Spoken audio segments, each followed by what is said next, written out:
Assalamualaikum. Waalaikumsalam warahmatullahi wabarakatuh. Hari ini kita mau bahas apa?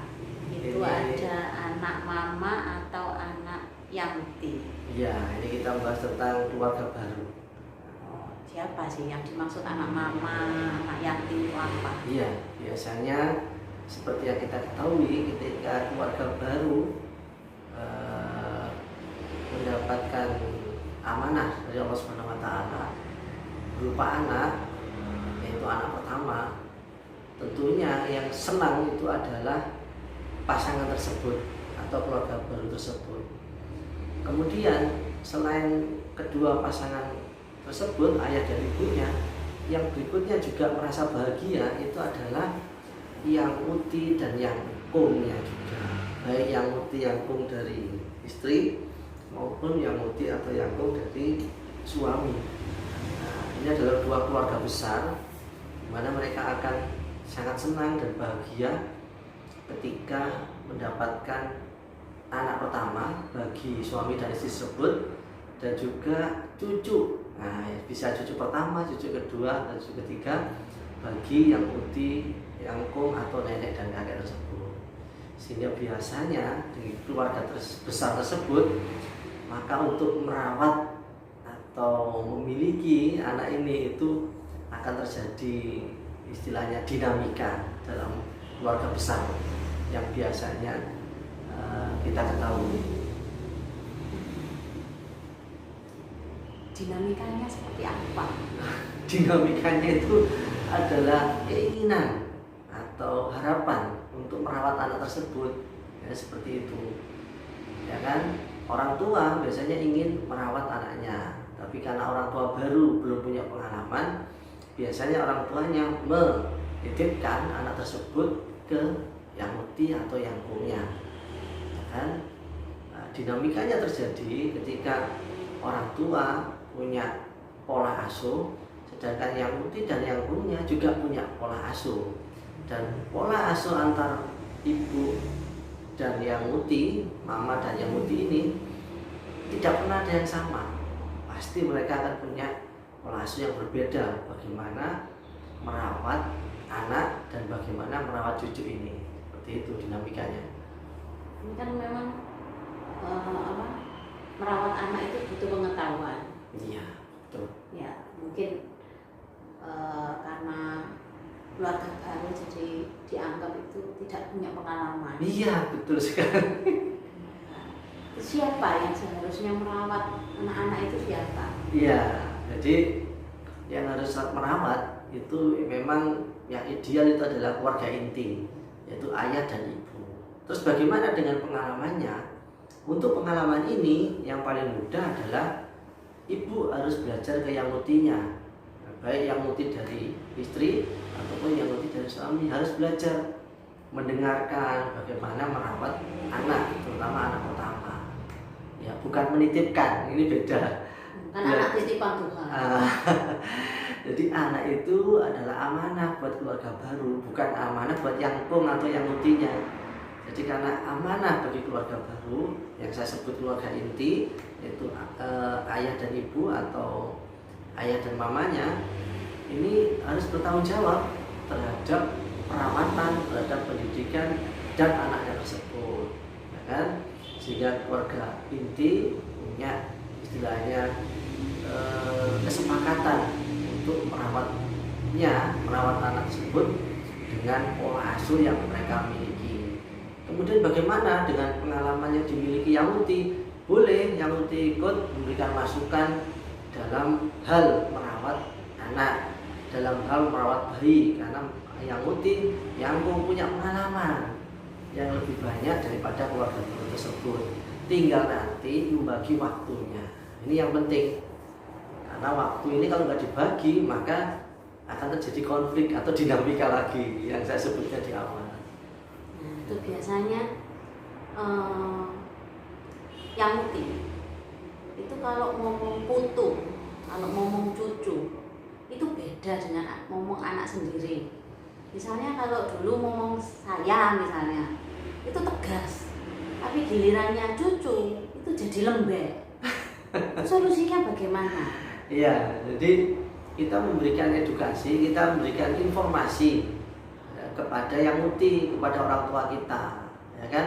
Memang kalau orang tua, ayah ibu itu akan memberikan kasih sayang ke anaknya 100. Kalau yang muti yangkung memberikan kasih sayang ke cucunya itu bisa 1000 atau bahkan 10.000. Jadi bisa melebihi apa yang diberikan ayah dan ibunya sendiri. Padahal itu membuat nanti pola asuhnya jadi kurang baik gitu.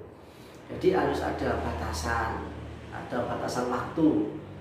Bagaimana batasan waktu itu disepakati atau bisa disampaikan ke yang muti. Ya kan, contohnya yang muti nanti anak cucu ini kita antar ke yang mutinya umpamanya seminggu sekali maaf, ya kan. Jadi di hari Sabtu, hari Minggu kita berkunjung ke yang muti, ya kan. Di hari Senin sampai hari Sabtu itu kita rawat sendiri, jadi dirawat oleh ayah dan ibunya di rumah. Sehingga pengaruh yang terbesar itu adalah pengaruh dari ayah dan ibunya atau keluarga inti, bukan pengaruh dari yang mutinya. Kalau pengaruh dari mutinya bisa tadi over, jadi sampai 10, orang tua ngasih 1000, yang mutinya ngasih 10.000 kasih sayangnya. Tambah banyak, sehingga anak itu nanti merasa bahwa ada gap antara yang muti dan ayahnya. Anak akan milih yang enak. Anak akan milih yang enak. Siapa yang enak? Ya ke yang mutinya, ya kan. Nah, untuk menghindari gap ini atau batasan ini, maka harus di schedule atau dijadwal waktu untuk bertemu dengan yang mutinya atau berkunjung ke yang mutinya. Jadi tidak setiap hari dititipin, Senin dititipin yang muti, Selasa dititipin, sampai seminggu di yang muti semua. Ya sudah, nanti keluarga baru ini tidak akan banyak tahu tentang pola asuh anaknya, juga tidak akan banyak bisa didengarkan. Jadi anak tidak akan mendengarkan ayah dan ibunya kalau setiap hari itu anak dititipkan ke yang mutinya.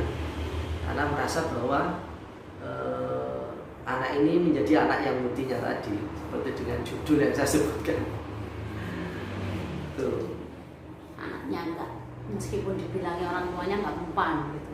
Ya, meskipun diberitahu mamanya, meskipun diberitahu ayahnya, anak tersebut tidak akan menghiraukan.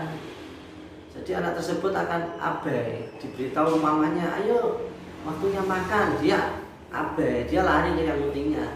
Titi, aku mau ini mah. Akhirnya diturutinlah oleh yang mutinya. Ya, menurut saya itu wajar-wajar saja. Tapi kalau itu berlebihan, setiap hari seperti itu, nanti akan jadi masalah. Jadi kalau itu hanya seminggu sekali, ketika cucu ketemu yang mutinya, itu hal yang bagus dan ideal. Ketika kangennya sudah luar biasa, maka bisa bertemu antara yang muti dan cucunya. Sehingga harapannya itu adalah anak akan tetap mendengarkan apa yang disampaikan orang tuanya.